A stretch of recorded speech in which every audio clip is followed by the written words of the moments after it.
नमस्कार, आप देख रहे हैं दूरदर्शन किसान। खेती और किसानी से जुड़ी नवीनतम जानकारियों के साथ इस खास कार्यक्रम में आप सभी का स्वागत है। मैं हूं ज्योत्सना टंडन। आइए बताते हैं क्या है नया आज के कार्यक्रम में। भारतीय जंतु कल्याण बोर्ड ने जीव जंतु कल्याण एवं संरक्षण 2020-21 के लिए पुरस्कार प्रदान किए। प्रधानमंत्री किसान संपदा योजना के तहत पूर्वोत्तर क्षेत्रों पर विशेष प्रकाश। खरीफ विपणन सीजन 2020-21 के दौरान न्यूनतम समर्थन मूल्य का क्रियान्वयन। पौध संरक्षण और पौधों के अलगाव पर उप मिशन। बीज और पौध रोपण सामग्री पर उप मिशन किसानों के लिए गुणवत्तापूर्ण बीजों का उत्पादन और आपूर्ति। बजट 2021-22 में कृषि और किसानों के लिए खास प्रावधान। आइए देखते हैं अब समाचार विस्तार से।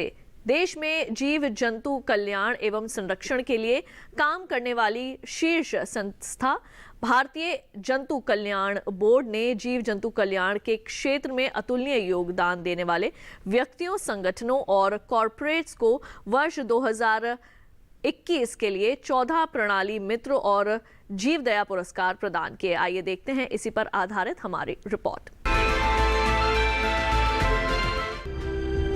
भारत सरकार के मत्स्य पालन, पशुपालन एवं डेयरी विकास मंत्री श्री गिरिराज सिंह ने एक समारोह में ये पुरस्कार प्रदान किए और बसंत पंचमी के पावन दिन देश के सभी पशु प्रेमियों को अपनी शुभकामनाएं दी।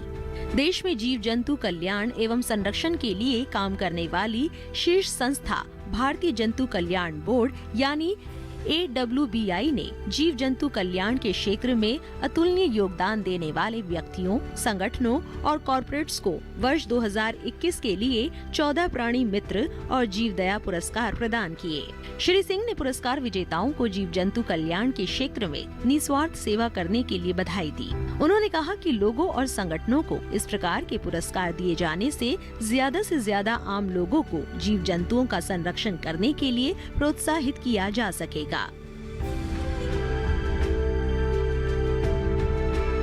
बसंत पंचमी के शुभ अवसर पर भारत के विभिन्न प्रदेशों में जीव जंतुओं पे हो रही क्रूरता को रोकने में जिन्होंने विशिष्ट योगदान दिया है, ऐसे 14 व्यक्ति और संस्थाओं को कल जीवदया और पशु प्राणी मित्र अवार्ड दिया गया।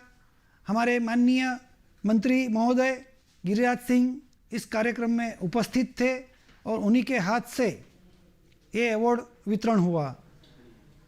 15 साल पुरानी इस परंपरा पिछले 60 साल से बोर्ड चल रहा है, लेकिन कई साल से ये परंपरा बंद हो गई थी। इसको आज बोर्ड ने पुनः कार्यान्वित की है और अवार्ड तो सिर्फ 14 लोगों को मिले हैं, लेकिन ये पूरे भारत के 130 करोड़ की प्रजा के लिए एक बहुत रिमार्किंग इसलिए है कि ये 14 लोग रोल मॉडल हो गए हैं जीव जंतुओं के कल्याण के विषय पे। कल ये अवार्ड वितरण का जो कार्यक्रम हुआ, इसमें हमने ये देखा कि अलग अलग कस्बे में अलग अलग लोग बहुत अच्छी तरह से पशुओं की सुरक्षा, आत्मनिर्भर भारत की तरफ आगे बढ़ने का एक काम होता है। तो इस तरह से सभी के लिए एक प्रेरणादायी और एक आशास्पद कार्यक्रम हुआ। AWBI जीव जंतु कल्याण संगठन और देश के पशु प्रेमी चींटी से लेकर हाथी तक सभी जीव जंतुओं के कल्याण के प्रति चिंतित है और जीव जंतुओं के खिलाफ होने वाली क्रूरता की रोकथाम के लिए काम कर रहे हैं। श्री सिंह ने उन गौशालाओं की भी प्रशंसा की जो हजारों गायों की सेवा भाव से देखभाल करती है। उन्होंने इस बात पर जोर दिया कि इन गौशालाओं को आत्मनिर्भर बनाने के लिए नवोन्मेषी विचारों और प्रौद्योगिकियों को आत्मसात करना चाहिए। आम जनता में जीव जंतुओं के प्रति सहानुभूति, दयालुता और उनके कल्याण के प्रति जागरूकता फैलाने के साथ साथ मौजूदा कानूनों और नियमों के अनुरूप पशुओं के खिलाफ क्रूरता पर रोक लगाने के कदम उठाए जाए। भारत सरकार के मत्स्य पालन, पशुपालन और डेयरी विकास मंत्रालय में सचिव श्री अतुल चतुर्वेदी ने इस पुरस्कार समारोह को संबोधित करते हुए कहा कि जीव जंतु कल्याण का विषय बहुत महत्वपूर्ण है और मानव पशु संघर्ष के संदर्भ में ये और भी प्रासंगिक हो गया है। मंत्रालय के एनएलएम और एडब्ल्यू के संयुक्त सचिव और एडब्ल्यूबीआई के अध्यक्ष डॉक्टर ओपी चौधरी ने कहा कि बहुत से लोग और जीव जंतु कल्याण संगठन पशु कल्याण के कार्य में सराहनीय योगदान दे रहे हैं। एडब्ल्यूबीआई के सदस्य श्री गिरीश जे शाह और श्री रामकृष्ण रघुवंशी ने भी इस कार्यक्रम में हिस्सा लिया और जीव जंतु कल्याण के क्षेत्र में अपने अनुभवों और विचारों को साझा किया। एडब्ल्यूबीआई के सदस्य प्रोफेसर आर.एस. चौहान और कैंसर विशेषज्ञ डॉक्टर अशोक कंवर ने भी इस कार्यक्रम में वर्चुअल माध्यम से हिस्सा लिया और गोबर तथा गौमूत्र के चिकित्सीय इस्तेमाल को लेकर अपने शोध के बारे में बताया। प्रधानमंत्री किसान संपदा योजना PMKSY के तहत पूर्वोत्तर क्षेत्र के लिए विशेष फायदों पर प्रकाश डाला गया। आइए देखते हैं इसी पर आधारित हमारी रिपोर्ट। खाद्य प्रसंस्करण उद्योग राज्य मंत्री श्री रामेश्वर तेली ने आज असम के गुवाहाटी में खाद्य प्रसंस्करण पर हितधारकों की बैठक में भाग लिया। बैठक का आयोजन असम सरकार के साथ साझेदारी में भारत सरकार के खाद्य प्रसंस्करण उद्योग मंत्रालय ने किया था। खाद्य प्रसंस्करण उद्योग मंत्रालय भारत सरकार की नीति के अनुसार और क्षेत्र की प्राथमिकताओं के अनुरूप खाद्य प्रसंस्करण क्षेत्र के विकास के लिए पूर्वोत्तर क्षेत्र में अपनी योजनाओं और कार्यक्रमों के कार्यान्वयन के लिए अपने बजट का 10% भाग आवंटित कर रहा है। श्री तेली ने कहा कि असम में इस समय लगभग 200 करोड़ रुपए की परियोजना लागत के साथ 15 खाद्य प्रसंस्करण इकाइयां कार्य कर रही है। असम में लगभग 60 करोड़ रुपए के कृषि प्रसंस्करण क्लस्टर्स परियोजना को मंजूरी प्रदान कर दी गई है और इसी राशि की एक अन्य कृषि प्रसंस्करण क्लस्टर APC परियोजना तैयार है जिसे मंजूरी प्रदान की जानी है। प्रधानमंत्री किसान संपदा योजना के तहत इस क्षेत्र में निवेशकों को आकर्षित करने के लिए उच्च दर और अन्य छूटों के संदर्भ में पूर्वोत्तर राज्यों के लिए विशेष लाभ उपलब्ध कराए गए हैं। पूर्वोत्तर क्षेत्र में सब्सिडी की दर सामान्य क्षेत्रों में 35% से 50% की तुलना में 50% से 75% तक है। वर्तमान में PMKSY के तहत असम में 28 परियोजनाएं स्वीकृत की गई है। राज्य मंत्री ने ये भी बताया कि कृषि उद्यान योजना को विशेष रूप से पूर्वोत्तर क्षेत्र को ध्यान में रखकर बनाया गया है। पूर्वोत्तर क्षेत्र में ज्यादातर मामलों में खाद्य प्रसंस्करण इकाइयों की स्थापना के बारे में सही दिशा निर्देश उपलब्ध नहीं है। श्री रामेश्वर तेली ने असम सरकार से प्रधानमंत्री किसान संपदा योजना यानी PMKSY और प्रधानमंत्री सूक्ष्म खाद्य उद्योग उन्नयन योजना यानी PMFME को लोगों के लिए सुलभ बनाने का आग्रह किया। खाद्य प्रसंस्करण क्षेत्र के विकास के माध्यम से किसानों को अपनी उपज का सही मूल्य मिल सकता है, फसल कटाई के बाद के कचरे को कम करने और निवेश व रोजगार के नए अवसर पैदा हो सकते हैं।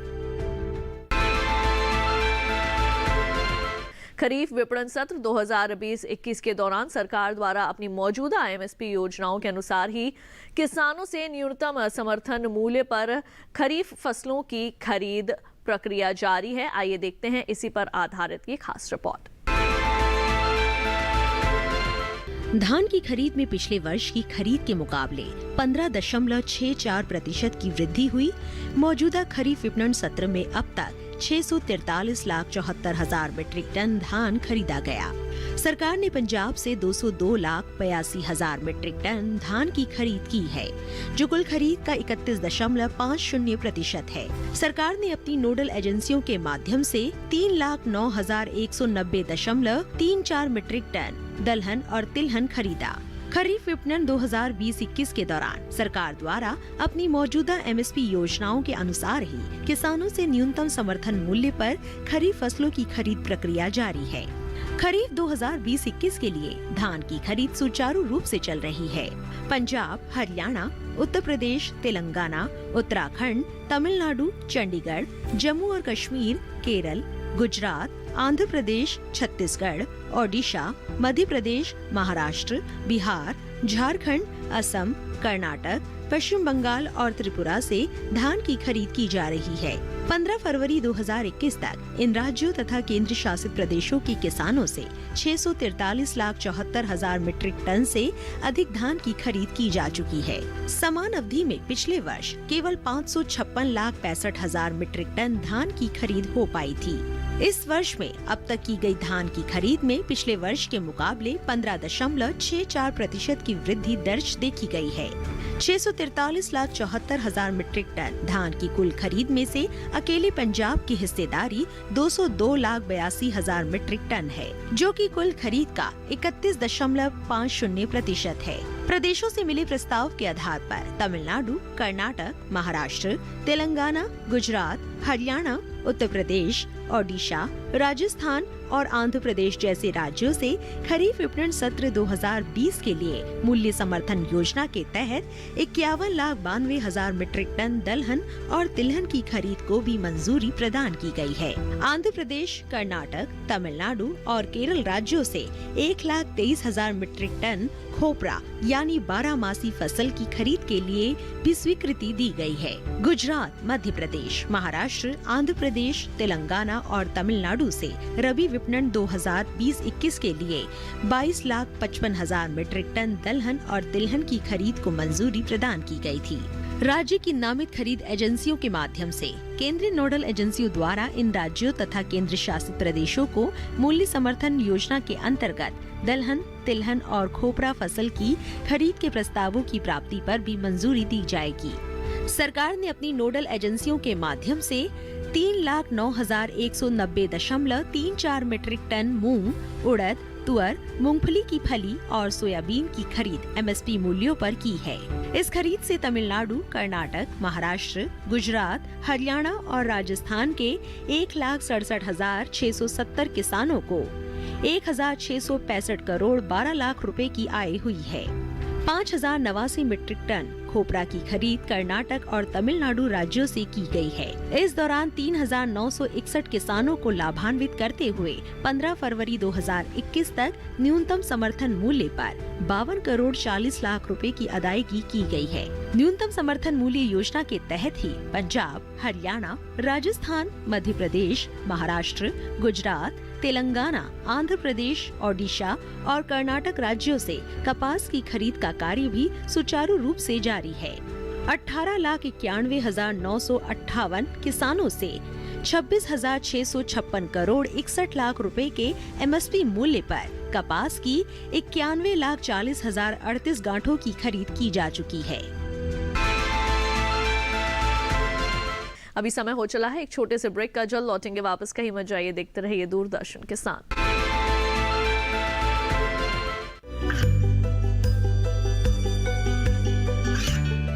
गांवों और पिछड़े क्षेत्रों में सरकारी योजनाओं की जानकारी पहुंचा। देश में कौशल और क्षमता विकास कर ग्रामीणों को सामाजिक बदलाव और विकास से जोड़ने की दूरदर्शन किसान की पहल चौपाल चर्चा देखें सोमवार से शुक्रवार सुबह 9 बजे। ये कामयाबी है अन्नदाता की। ये कहानी है खेत और खलिहानों की। कैसे करें अपने पशुओं की देखभाल, जानिए गांव-गांव के किसानों का हाल। देखिए गांव किसान सोमवार से शुक्रवार दोपहर 12 बजे सिर्फ डीडी किसान पर। ब्रेक के बाद एक बार फिर आप सभी का स्वागत है। आइए बढ़ते हैं आगे। आजकल फसलों को तरह तरह की बीमारियां और कीट लगते रहते हैं। ऐसे में पौधों की सुरक्षा एक चुनौती बन गई है। वैज्ञानिक इससे निपटने के लिए तरह तरह के उपाय सुझाते रहते हैं। सरकार ने भी इससे संबंधित उप मिशन चला रही है। इसे पौध संरक्षण और पौधों के अलगाव पर उप मिशन का नाम दिया गया है। आइए देखते हैं इसी पर आधारित हमारी रिपोर्ट।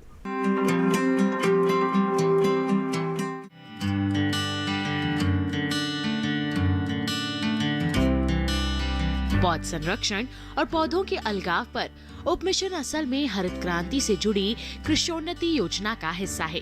इसे संक्षेप में SMPPQ कहा जाता है। कृषोन्नति योजना में छोटी छोटी कुल 11 योजनाएं या यूं कह लीजिए कि मिशन शामिल हैं और इसकी अवधि 12वीं पंचवर्षीय योजना के साथ ही 2017-18 में समाप्त हो रही थी। लेकिन प्रधानमंत्री श्री नरेंद्र मोदी जी के नेतृत्व वाली केंद्र सरकार ने इसे आगे भी जारी रखने का फैसला किया। इस फैसले के साथ ही पौध संरक्षण और पौधों के अलगाव पर उपमिशन को भी जीवन दान मिल गया। इस उपमिशन का उद्देश्य कीड़े मकोड़ों, बीमारियों और अनचाहे पौधों से फसलों को बचाना और उनकी गुणवत्ता बनाए रखना है। इसके अलावा बाहरी प्रजाति के कीड़े मकोड़ों के हमले से कृषि जैव सुरक्षा करना और विश्व बाजार में भारतीय कृषि सामग्रियों के निर्यात में सहायता करना है। इस उपमिशन के तहत फसलों की निगरानी, देखभाल और क्षमता विकास पर जोर दिया जाता है।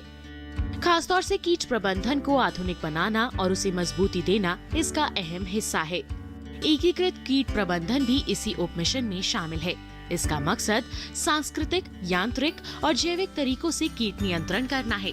इसमें ये भी बताया गया है कि कीटनाशियों की कितनी मात्रा का इस्तेमाल करना है। मानक से ज्यादा कीटनाशकों के इस्तेमाल से कृषि उत्पाद निर्यात योग्य नहीं रह जाता। केंद्र सरकार ने 29 राज्यों और केंद्र शासित प्रदेशों में पौध संरक्षण, पौधों के अलगाव और भंडारण से संबंधित 35 केंद्र स्थापित किए हैं। हमारे देश में फसलों पर टिड्डियों का हमला होता रहता है। खास तौर से राजस्थान और गुजरात के रेगिस्तानों में इनसे निपटने के लिए कृषि विभाग ने टिड्डी नियंत्रण संगठन स्थापित किए हैं। कई बार विदेशों से आने वाले कृषि उत्पादों में भी कीट होते हैं। इनसे बचने के लिए पौधों के क्वारंटाइन सेंटर बनाए गए हैं। ये सेंटर विदेशी कीटों को भारत में फैलने से रोकते हैं। राष्ट्रीय स्तर पर कीटनाशियों के कचरे की निगरानी हो रही है। इसके लिए 31 प्रयोगशालाएं बनाई गई हैं, जो अलग अलग मंडियों से कृषि उत्पादों के नमूने इकट्ठे करके उनकी जांच करती हैं, ताकि कीटनाशक युक्त कृषि उत्पाद सार्वजनिक वितरण प्रणाली का हिस्सा न बन सकें। देश में राष्ट्रीय वनस्पति स्वास्थ्य प्रबंधन संस्थान भी काम कर रहा है। इसका काम अलग अलग जलवायु वाले क्षेत्रों में फसलों के स्वास्थ्य का प्रबंधन, जैव सुरक्षा प्रबंधन और क्षमता विकास कार्यक्रम के माध्यम से कीट प्रबंधन है।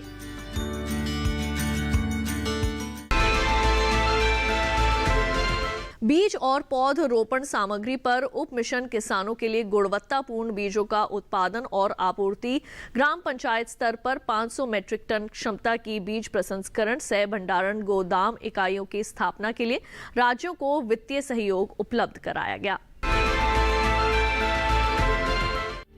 बीज ग्राम कार्यक्रम के अंतर्गत 4,29,000 बीज ग्राम तैयार किए गए हैं, जहां 170,86,000 किसानों को रियायती दरों पर 38,01,000 क्विंटल जड़ प्रमाणित बीज वितरित किए जा चुके हैं। किसानों को स्थानीय स्तर पर दालों, तिलहन, चारा और हरित खाद फसलों के उत्पादन के लिए प्रोत्साहित करने और खुद गांवों के लिए जरूरी प्रमाणित बीज उपलब्ध कराने के लिए 2,61,000 किसानों को 75% सब्सिडी दरों पर 1,05,000 क्विंटल प्रमाणित बीज वितरित किए गए हैं। ग्राम स्तर पर 500 MT क्षमता वाली 517 बीज प्रसंस्करण सह भंडारण गोदाम इकाइयों की स्थापना, बीज प्रसंस्करण के और बीज भंडारण के लिए 25.85 LQ ज्यादा क्षमता तैयार करने के लिए, किसानों को आत्मनिर्भर बनाने के लिए उन्हें स्थानीय स्तर पर जरूरी फसल विविधता बीज उपलब्ध कराने के लिए राज्यों को वित्तीय समर्थन उपलब्ध कराया गया है।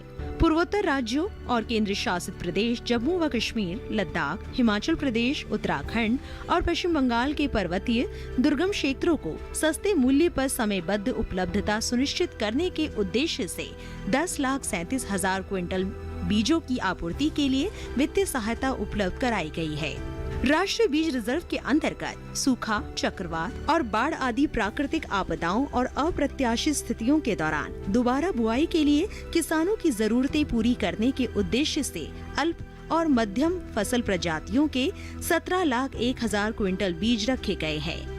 देश में कुपोषण के उन्मूलन के क्रम में विभिन्न फसलों धान, गेहूं, मक्का, बाजरा, मसूर, सरसों, सोयाबीन, फूलगोभी, शकरकंद और अनार की 71 जैव सक्षम प्रजातियां विकसित की गई है। देश में किसानों को बीजों की उपलब्धता बढ़ाने के उद्देश्य से बहुलीकरण के लिए राज्यों को जैव सक्षम प्रजातियों के प्रजनक बीज आवंटित किए गए हैं। PPVFR प्राधिकरण ने नई प्रजातियों के रूप में पंजीकरण के लिए 78 फसली प्रजातियां अधिसूचित की है, जिससे किसानों को बीजों की ज्यादा प्रजातियों और पौधारोपण सामग्री की उपलब्धता सुनिश्चित होगी। इसके अलावा DAC एंड FW ने किसानों को उच्च गुणवत्ता के बीज और पौधारोपण सामग्री की उपलब्धता सुनिश्चित करने के लिए विभिन्न फसलों की 1405 प्रजातियां अधिसूचित की है। समय हो चला है एक और छोटे से ब्रेक का। जल्द लौटेंगे वापस कुछ और जानकारियों के साथ। आप देखते रहिए दूरदर्शन किसान।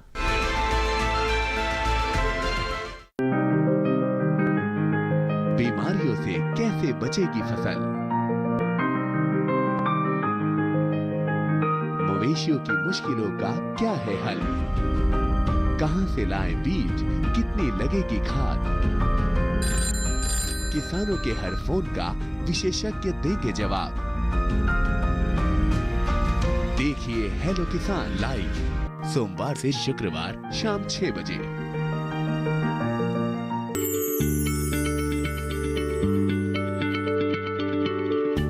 क्या आप किसी बीमारी से परेशान हैं? चाहते हैं डॉक्टर की सलाह? तो हम हैं आपके साथ। बताएंगे आपको जीने की राह। समस्याएं आपकी, समाधान देश के मशहूर विशेषज्ञों के। घर बैठे बात करें देश के जाने माने डॉक्टरों से। हमारे लाइव प्रोग्राम स्वस्थ किसान में हर शनिवार शाम 6 बजे से 7 बजे तक। ब्रेक के बाद एक बार फिर आप सभी का स्वागत है। आइए बढ़ते हैं आगे। बजट 2021-22 में कृषि और किसानों के लिए खास प्रावधान। आइए देखते हैं इसी पर आधारित हमारी रिपोर्ट।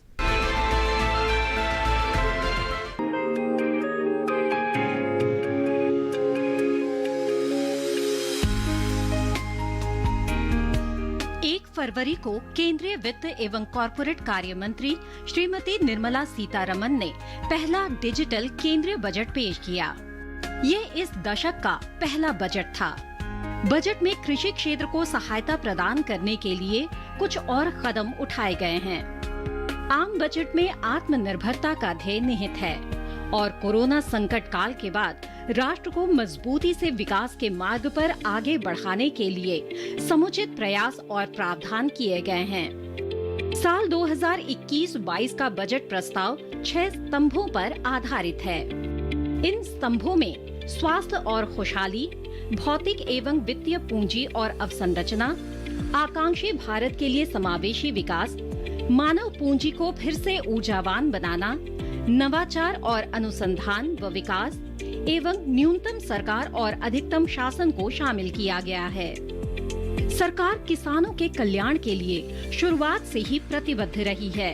इसकी झलक संसद में पेश किए गए बजट 2021-22 में भी दिखी। बजट में सरकार ने कृषि लोन की लिमिट को बढ़ा दिया है। किसानों को पर्याप्त कर्ज उपलब्ध कराने के लिए सरकार ने वित्त वर्ष 21-22 में कृषि कर्ज का लक्ष्य बढ़ाकर 16.5 लाख करोड़ रुपए कर दिया है।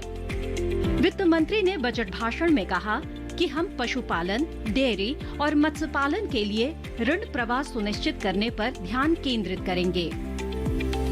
यानी सरकार ने पशुपालन, डेयरी और मछली पालन से जुड़े किसानों की आमदनी बढ़ाने पर फोकस किया है।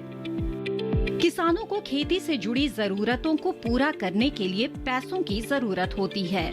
ऐसे में किसानों को सरकार की ओर से कृषि ऋण की सुविधा दी जाती है।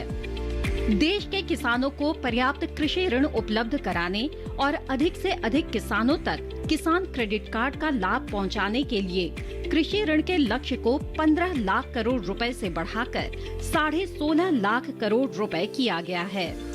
आपको बता दें कि किसान क्रेडिट कार्ड सरकार द्वारा किसानों के लिए शुरू की गई एक कल्याणकारी योजना है।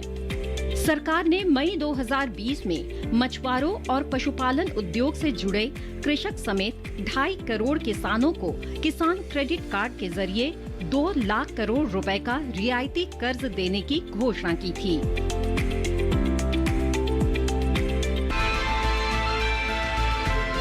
तो आज के खास कार्यक्रम में बस इतना ही। मुझे दीजिए इजाजत। आप देखते रहिए दूरदर्शन किसान। नमस्कार।